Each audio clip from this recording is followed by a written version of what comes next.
Oke, anak-anakku sekalian, kita akan bersama-sama memuji Tuhan hari ini. Seperti tadi kan udah bertanya kabar nih, kabarnya Bu Cinta, kabarnya anak-anakku sekalian yang ada di rumah. Saya mengundang kita semua untuk berdiri. Kita akan bernyanyi, memuji dan memuliakan Tuhan dengan lagu Halo Halo Ola Ola. Oke, musik.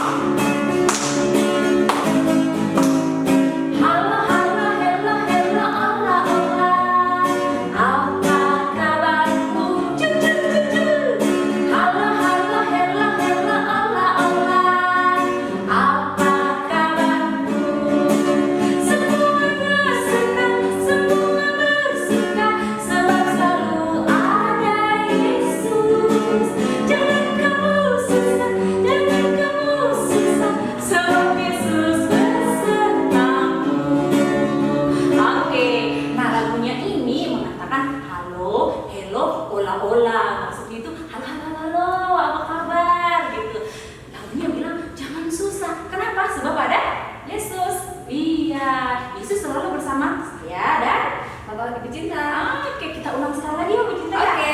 Oke, udah siap di rumah? Kita gerakan yang semangat ya untuk memuji Tuhan. Oke, come on, kita mulai.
Semua lipat tangannya, ditutup matanya, kita berdoa.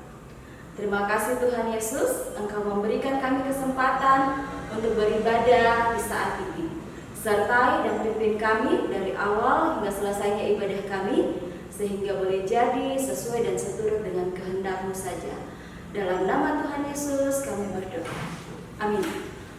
Ibu Cinta, selama 1 minggu ini kira-kira sudah rasakan berkat Tuhan apa aja? Pastinya dong merasakan berkat Tuhan. Boleh sehat, boleh dijauhkan dari ini yang menakutkan sekarang, virus corona. Malah biasa ada yang bilang tante corona. Iya, puji Tuhan masih sehat, masih bisa menemani anak-anak belajar. Masih bisa mengajar anak-anak dari rumah. Anak-anak di rumah masih bisa belajar kan, meskipun belajarnya dari rumah. Mesti jaga-jaga jarak nih, kayak kakak Ibu Cinta dan Ibu Uci jaga jarak gitu. Terus kalau keluar rumah mesti pakai masker. Ya itu semua kita bisa lihat bahwa ternyata Tuhan sayang kita.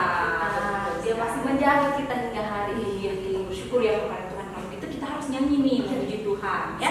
Nah, kita nyanyi sama-sama lagu Lihat Betapa Besar Kasih Allah Kepada. Ada gerakannya kan? Ada. Kita ajar gerakannya dulu ya. Gerakan. Jadi ini. Lihat betapa besar kasih Allah kepada kita. Ya, kepada kita. Lalu ulang lagi. Lihat betapa besar kasih Allah kepada kita. Kita disebut anak-anak Allah. Lupa nih Allah. Terus kita disebut anak-anak Allah. Gitu ya. Oke. Kita nyanyi sama-sama dengan gerakannya. Ambil lagi dong anak-anak di rumah. Silahkan musik.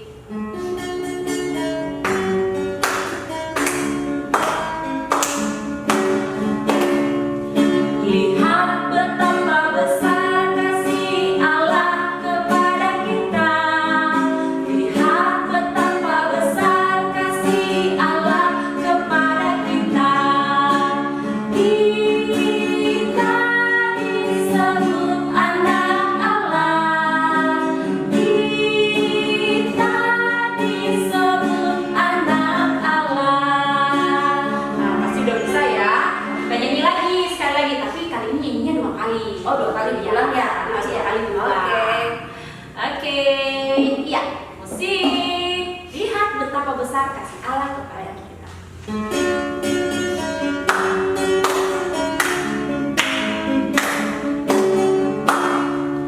Lihat betapa besar kasih Allah kepada kita.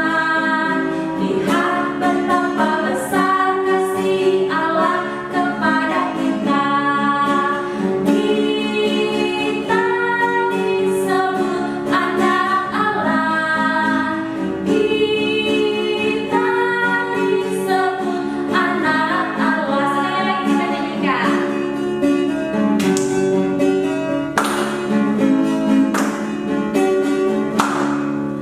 Lihat betapa besar kasih Allah kepada kita.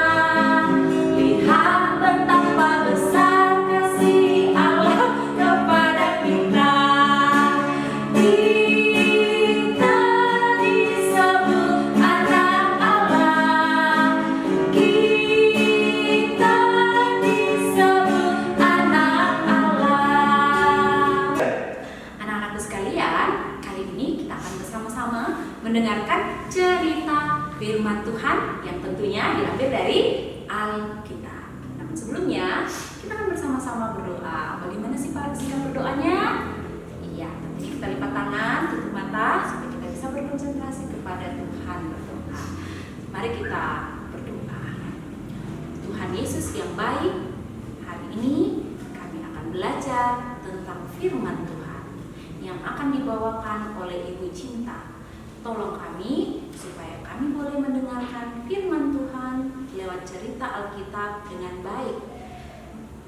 Biarlah Tuhan boleh berfirman dan kami mendengar lalu melakukannya dalam kehidupan kami sehari-hari. Berfirmanlah karena kami anak-anak-Mu siap mendengarkan firman-Mu. Di dalam nama Tuhan Yesus kami berdoa. Amin.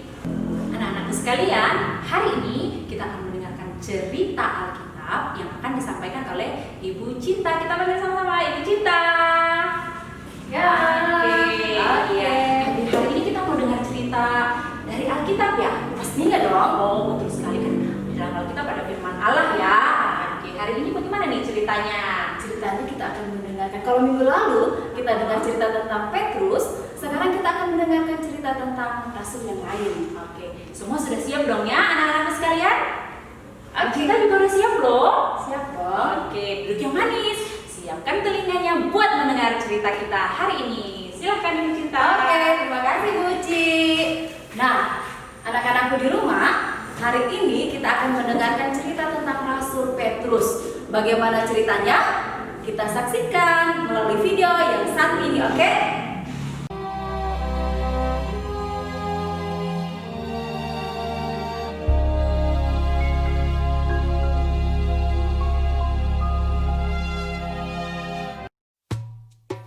Kemudian Paulus meninggalkan Athena, lalu pergi ke Korintus.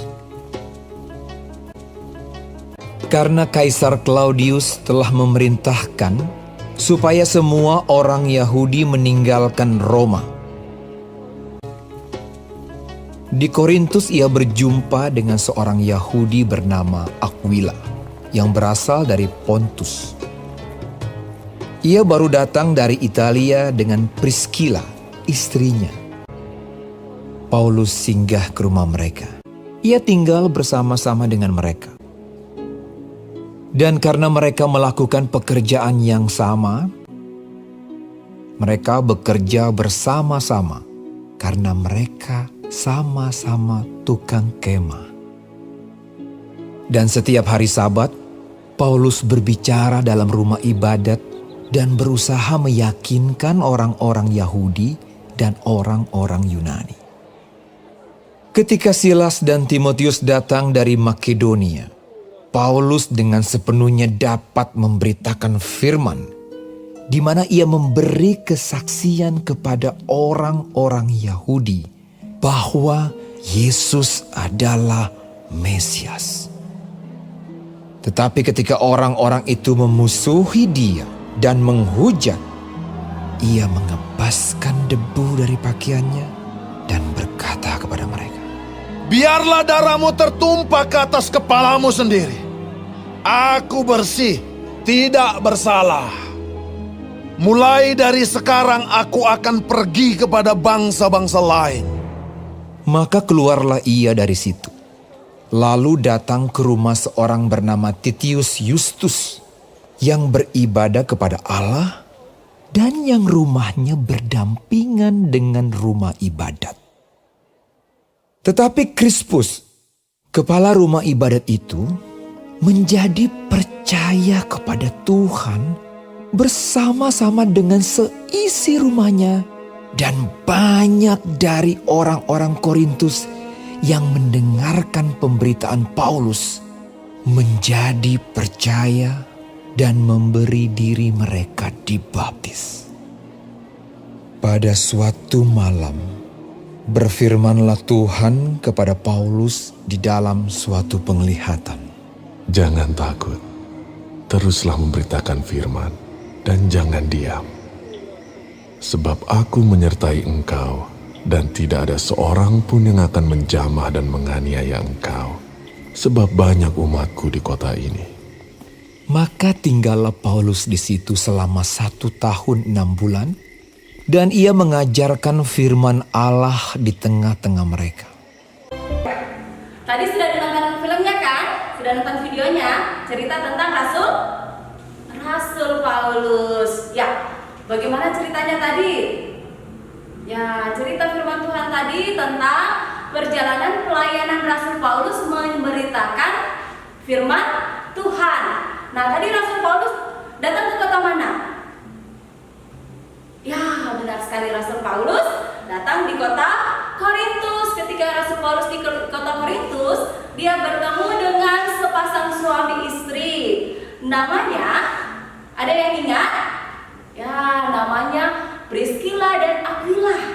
Ya, itu nama sepasang suami istri. Teman Rasul Paulus, tempat Rasul Paulus tinggal. Ternyata mereka punya profesi yang sama, punya pekerjaan yang sama, yaitu sebagai pembuat tenda. Nah, Rasul Paulus ketika hari Sabat dia masuk, tadi dikatakan ketika hari Sabat Rasul Paulus masuk ke dalam bait Allah untuk menyampaikan firman Tuhan. Rasul Paulus menyampaikan firman Tuhan kepada orang-orang di Korintus setiap hari Sabat. Nah, Rasul Paulus tadi dibilang dia tambah bersemangat ketika Silas dan Timotius datang juga ke kota itu. Tambah semangat Rasul Paulus menyampaikan firman Tuhan. Sayangnya, apa yang terjadi? Rasul Paulus dimusuhi dan dia dihujat sama orang-orang yang ada di kota Korintus. Nah, kemudian Rasul Paulus kecewa, dia marah, dia mengatakan pada orang-orang yang ada di kota Korintus, "Biarlah darahmu tertumpah ke atas kepalamu sendiri. Aku bersih, aku tidak bersalah." Ya, itu kata Rasul Paulus tadi. Kemudian dia pergi, dia keluar dari bait Allah, dia pergi ke rumahnya siapa tadi? Ya, ke rumahnya Titius Justus. Dia ada di sana. Rumahnya Titius Justus tadi itu dibilang dia ada di samping rumah ibadah.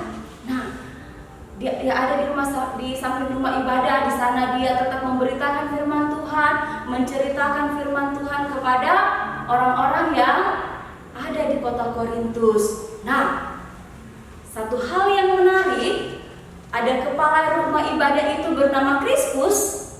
Dia pun menjadi percaya kepada Yesus melalui pemberitaan Rasul Paulus. Dia memberi dirinya dibaptis pada saat itu. Bukan hanya dirinya, bahkan semua orang yang ada di rumahnya, bahkan banyak juga orang yang ada di kota Korintus menjadi percaya dan memberi diri mereka untuk dibaptis menjadi pengikut Kristus. Nah, anak-anakku sekalian, dari cerita kita minggu ini kita belajar bahwa Tuhan Yesus itu Dia selalu menolong orang-orang yang percaya kepadanya. Seperti Rasul Paulus tadi, dia ditolong oleh Tuhan, diberikan kekuatan meskipun dia sempat kecewa karena orang-orang di Korintus memusuhi dan menghujat dia. Tuhan Yesus tetap memberikan kekuatan kepadanya. Sampai pada akhirnya suatu malam Tuhan Yesus berkata kepada Rasul Paulus, "Jangan takut, teruslah kamu menyebarkan firman Tuhan, tidak boleh diam, lakukan pekerjaanmu, karena aku akan menolong dan menyertai engkau." Jadi sebagai anak-anak Tuhan, kita pun harus selalu bersemangat untuk melakukan kebaikan dalam kehidupan kita setiap hari, melakukan apa yang dikehendaki oleh Tuhan, percaya Tuhan akan menolong kita. Nah, selain kita diminta untuk melakukan kehendak Tuhan, kita diminta juga untuk menolong sesama. Sama dengan Rasul Paulus. Rasul Paulus dia mendapat pertolongan dari banyak orang, dari teman-temannya, dari Priscilla dan Aquila, dari Silas dan Timotius, dari Titus dan Justus. Dia mendapat pertolongan dari orang lain dalam melakukan tugasnya. Kita pun dalam kehidupan kita harus mau menolong teman-teman kita. Kita harus mau membantu mereka. Jadi anak-anak, kalau ada yang terjatuh, apa yang harus kita lakukan? Misalnya ada yang naik sepeda karena terlalu kencang atau tidak hati-hati, akhirnya terjatuh dia dari sepedanya. Sebagai anak-anak Tuhan, anak-anak mau lakukan apa terhadap temannya itu? Ditolong atau diketawakan? Biasanya apa yang dilakukan? Ya, kita harus menolong mereka. Jangan malah menertawai teman kita. Kasihan dia sudah sakit malah kita tertawai. Sebagai anak Tuhan Yesus, kita harus menolong teman kita yang membutuhkan pertolongan, yang terjatuh dari sepeda misalnya, yang sedang sakit hati, yang sedang bersedih, yang sedang marah. Kita harus menjadi teman yang menghibur dan menjadi teman yang selalu memberikan semangat kepada teman-teman kita. Dan juga kita harus ingat untuk selalu menolong papa dan mama di rumah.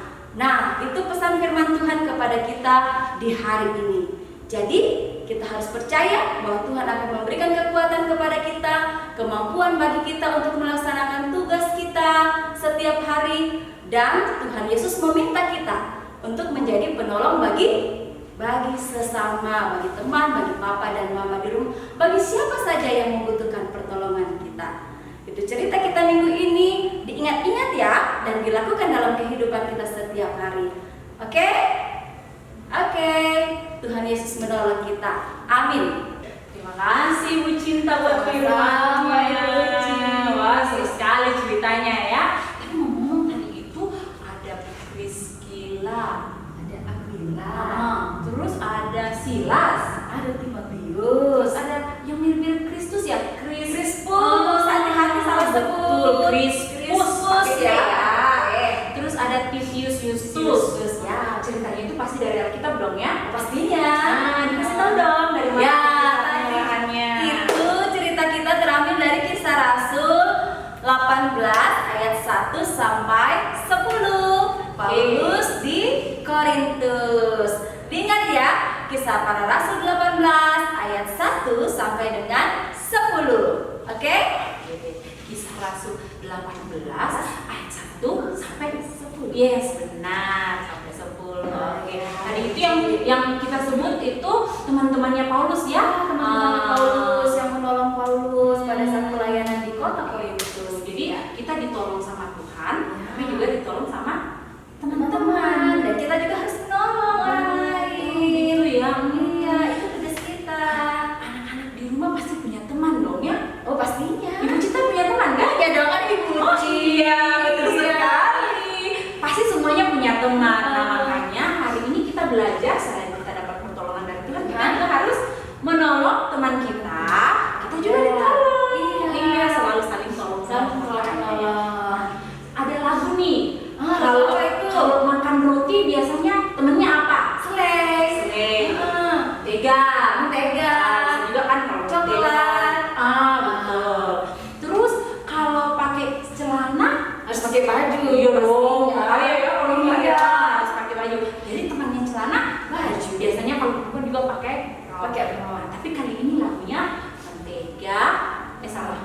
Salah, betul sekali. Roti dengan ya, celana dengan baju. Kita nyanyi sama-sama. Oke, siap.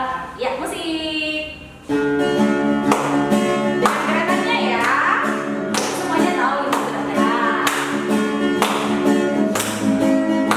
Pasang-pasangan ya.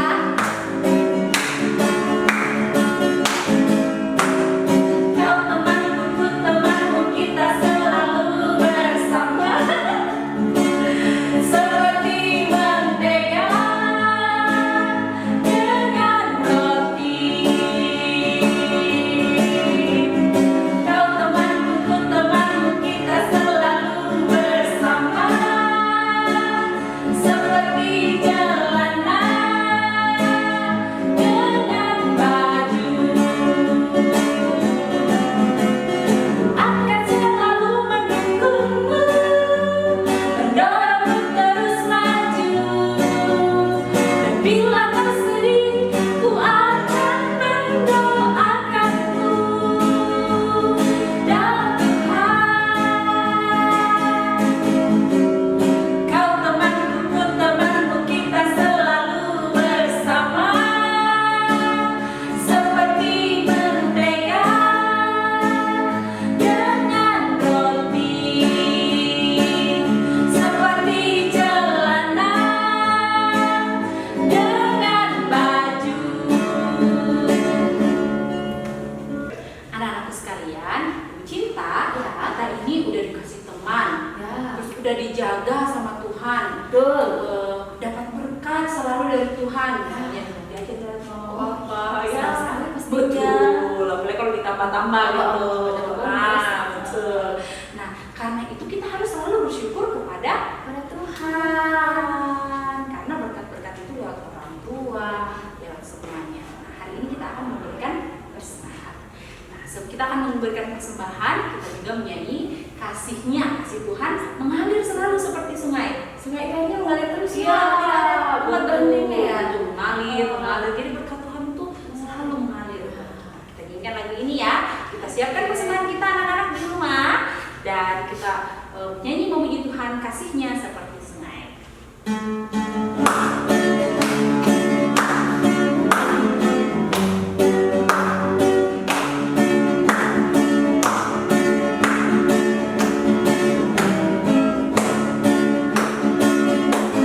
Kasihnya seperti sungai, kasihnya seperti sungai, kasihnya seperti sungai di hatiku.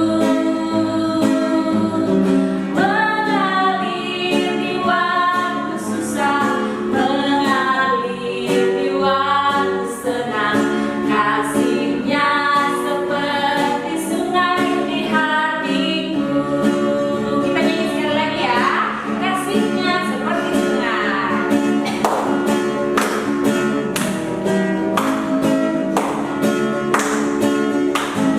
Kasihnya seperti sungai, kasihnya seperti sungai, kasihnya seperti sungai di hatiku. Mengalir di waktu susah, mengalir di waktu senang. Kasihnya seperti sungai di hatiku.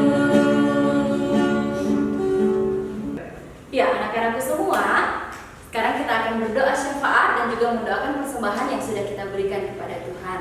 Semua tenang, siapkan hati kita untuk masuk dalam doa syafaat. Kita berdoa. Bapa di sorga, kami bersyukur Tuhan. Di hari ini kami boleh memuji dan memuliakan nama-Mu. Bahkan kami boleh mendengarkan firman Tuhan tentang Paulus dalam pelayanannya yang Tuhan berkati, Tuhan sertai, dan juga mendapatkan pertolongan dari orang-orang yang mengasihinya. Biarlah kami pun percaya bahwa Tuhan akan memberkati dan menolong kehidupan kami, baik itu dari orang-orang yang kami jumpai dalam kehidupan kami, dari teman-teman kami, dari sahabat-sahabat kami, dari papa dan mama, bahkan dari siapapun. Dan kiranya kami dimampukan oleh Tuhan untuk menjadi penolong bagi sesama kami. Terima kasih Tuhan Yesus, Engkau memberkati kami setiap hari dalam berbagai aktivitas kami, belajar kami di rumah, bermain kami di rumah. Tuhan menolong kami semua, menganugerahkan kesehatan dan kekuatan. Dan kami berdoa Tuhan Yesus, semoga virus corona boleh berlalu dari dunia ini, dari bangsa dan negara kami, dari kota Sorowako, sehingga kerinduan kami untuk bersekolah kembali, untuk melakukan aktivitas kami di luar rumah, itu boleh dapat terwujud. Kami menyerahkan kehidupan kami bersama dengan keluarga kami kepada Tuhan. Tuhan menyertai dan memberkati kami semua, memberkati guru-guru sekolah minggu yang memberi diri mereka untuk menjadi pelayan Tuhan bagi kami anak-anak sekolah minggu. Kami juga mau berdoa ya Tuhan untuk Papa dan Mama, kesehatan dan kekuatan Tuhan terus berikan kepada mereka. Kami bersyukur di hari ini kami diberikan kemampuan untuk memberikan tanda syukur kami melalui persembahan. Tuhan memberkati persembahan kami, kiranya itu dapat dipakai dalam pelayanan sekolah minggu di tengah-tengah jemaat kami, sambil Tuhan memberkati apa yang dikerjakan oleh Papa dan Mama kami. Terima kasih Tuhan Yesus, kami akan mengakhiri ibadah kami di hari ini. Kami akhiri semua itu hanya di dalam nama Allah Bapa, Allah Anak, dan Allah Roh Kudus. Amin. Oke, terima kasih Bu Cinta udah memimpin kita doa syafaat sama doakan persembahan kita hari ini. Ya, sama-sama Ibu Cici. Ya, terima kasih juga udah bercerita buat kita ya, anak-anak. Saya mewakili anak-anak di rumah mengucapkan terima kasih. Sama-sama. Ya, apa pesan singkatnya buat firman Tuhan hari ini? Ya, pesannya untuk firman Tuhan hari ini, jangan lupa untuk menolong orang tua di rumah, menolong teman, dan menyayangi teman serta orang yang kita jumpai dalam kehidupan kita. Iya, ini baik-baik ya, itu firman Tuhan loh untuk kita lakukan bersama-sama ya. Itu PR kita ya Bu Cina. Betul, bukan cuma anak-anak di rumah, kita juga. Terima kasih sekali lagi Bu Cinta. Sama-sama Ibu Cici. Terima kasih juga. Ya, selamat hari Minggu. Selamat hari Minggu. Tuhan berkati. Oh ya, terima kasih buat yang main musik. Terima kasih buat yang boleh merekam kita hari ini. Iya. Ya, terima kasih buat Sampai jumpa minggu depan.